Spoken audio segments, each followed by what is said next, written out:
¿Qué poder es tan grande como para mandar asesinar a un alcalde en pleno Día de Muertos? ¿Cómo un político rodeado de escoltas termina abatido a balazos en medio de una celebración pública? ¿Y por qué? Semanas después, hay más dudas que respuestas, que certezas. La historia de Carlos Manso no es solo un crimen, es una advertencia brutal, un rompecabezas que involucra política local, traición desde adentro y una red criminal que sigue operando. Una historia que nadie está contando completa.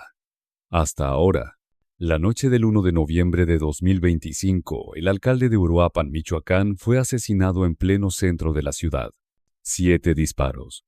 Una plaza repleta de familias, un menor de edad como tirador y una escolta que no disparó ni una sola vez. En cuestión de días, la verdad comenzó a desmoronar la versión oficial. El ataque fue orquestado con precisión, planificado con acceso interno y, lo más grave, permitido, quizá incluso coordinado por quienes debían protegerlo. ¿Quién fue Carlos Manso realmente? ¿Por qué lo querían muerto? ¿Qué sabían sus escoltas? ¿Quién está detrás de los alias el licenciado, el pelón y el caos? ¿Y cómo es posible que el jefe de seguridad de un alcalde asesinado simplemente haya desaparecido? Este documental no es solo un resumen, es una reconstrucción basada en hechos verificados, capturas reales y declaraciones oficiales. Pero también es una mirada cruda a lo que se está ocultando detrás del silencio institucional.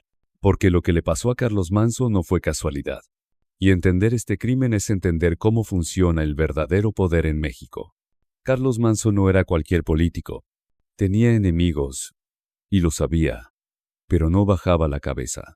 Nacido en Michoacán, fue abogado, activista, y más tarde, una figura incómoda para muchos dentro del poder local. Era directo, terco, confrontativo. Se metía en donde otros ni se asomaban.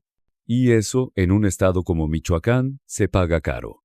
Desde su campaña como alcalde de Uruapan, prometió algo que ya sonaba peligroso: limpiar la política desde adentro, caiga quien caiga. Y empezó a hacerlo. Denunció corrupción interna, canceló contratos, señaló públicamente a funcionarios. Según reportes internos, estaba investigando la infiltración de grupos armados en oficinas públicas, y lo hacía sin filtro ni permiso. No tenía miedo de incomodar, y no se escondía. Iba a pie a muchos eventos, hablaba con la gente sin intermediarios, y a veces eso lo dejaba demasiado expuesto.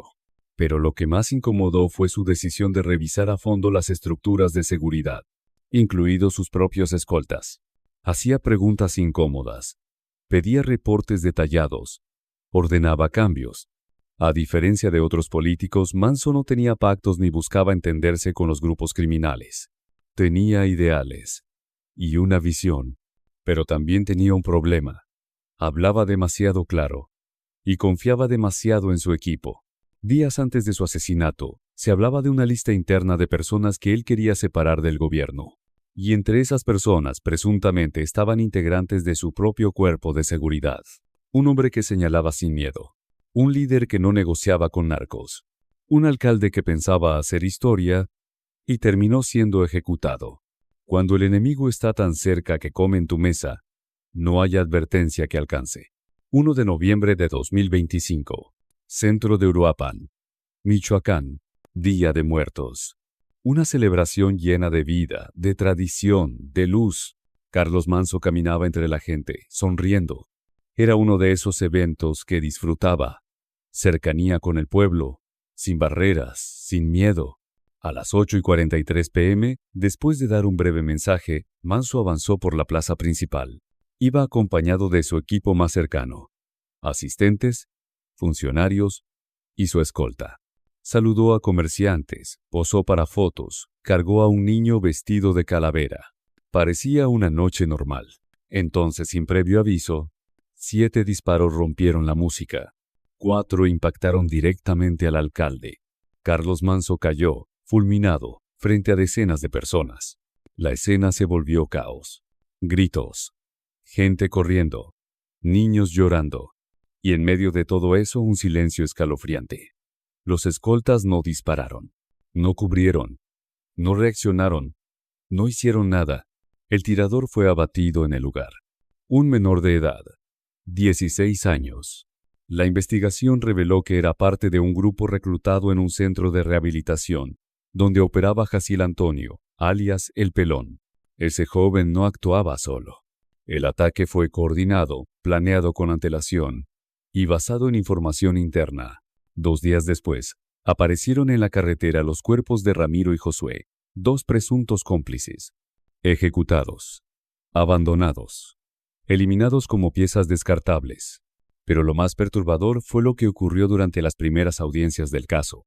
Salió a la luz una carta, escrita por uno de los participantes antes de ser asesinado. Una confesión que narraba cómo se organizó el crimen. Y lo más impactante, mencionaba a un autor intelectual, apodado el Licenciado, un hombre que no solo planeó, sino que dio las órdenes, y que tenía contacto directo con alguien dentro del equipo de seguridad del alcalde. A partir de ahí, las cosas dejaron de parecer un crimen aislado. La narrativa cambió. Era una ejecución interna, una operación calculada, donde cada paso estaba fríamente programado. ¿Por qué no había más cámaras activas esa noche? ¿Por qué el escolta principal pidió cambio de turno días antes del evento? ¿Por qué los archivos de GPS de uno de los vehículos desaparecieron? Y la gran pregunta que nadie ha podido responder: ¿quién facilitó el acceso al atacante?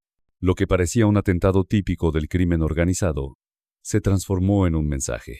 Uno directo, uno con sangre. Carlos Manso fue asesinado no solo por lo que hacía, sino por lo que sabía, y por quienes lo rodeaban. Esa noche no lo mató un solo disparo. Lo mató una traición cuidadosamente tejida. A los pocos días del asesinato de Carlos Manso, la Fiscalía General del Estado de Michoacán anunció la primera gran detención. Jorge Armando N., alias el Licenciado. De bajo perfil, sin redes sociales, sin muchas fotos públicas, pero con vínculos confirmados con grupos del crimen organizado. La acusación: ser el cerebro detrás del asesinato del alcalde. Según la Fiscalía, fue quien ordenó el ataque, organizó los movimientos y entregó las instrucciones finales a través de intermediarios. Una de esas conexiones era con alguien que conocía perfectamente los movimientos diarios de Manso. La siguiente captura fue igual de inquietante. Jaciel Antonio N., alias El Pelón. Un hombre que trabajaba en centros de rehabilitación donde, según la investigación, reclutaba jóvenes vulnerables, sin familia, sin salida. Fueron ellos quienes se usaron como ejecutores. Algunos sabían lo que hacían, otros no entendían del todo, pero todos estaban marcados para morir después del crimen. Y luego, el golpe más reciente. Alejandro Baruch N., alias El Caos, detenido el 23 de diciembre, implicado directamente en la ejecución del ataque y además en los asesinatos posteriores de Ramiro y Josué, 2 jóvenes hallados muertos en una carretera días después. Ambos habrían participado en la planeación y luego fueron eliminados por órdenes superiores. El Caos tenía una doble función: coordinar el atentado y borrar las pruebas humanas. Hasta ese punto, ya eran 10 los detenidos relacionados con el caso. Pero aún había un vacío demasiado grande. Los escoltas.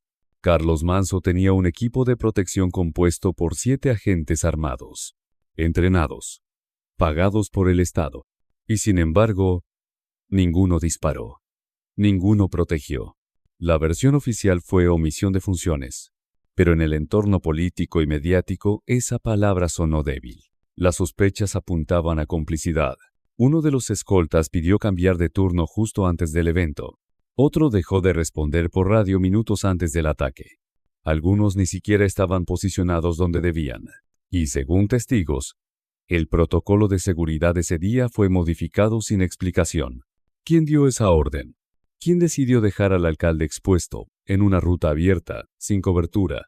Las investigaciones internas llevaron a un hombre clave: el coronel, jefe de escoltas de Carlos Manso, exmilitar, exfuncionario de seguridad pública, el hombre encargado de blindar al alcalde.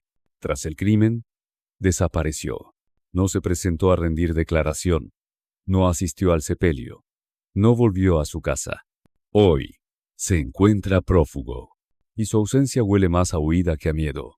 Algunas fuentes cercanas aseguran que el coronel tenía contacto previo con el licenciado. que había recibido depósitos sospechosos semanas antes del atentado, y que incluso desactivó parte del protocolo de GPS de los vehículos oficiales ese día. ¿Era el enlace interno? ¿O solo sabía demasiado?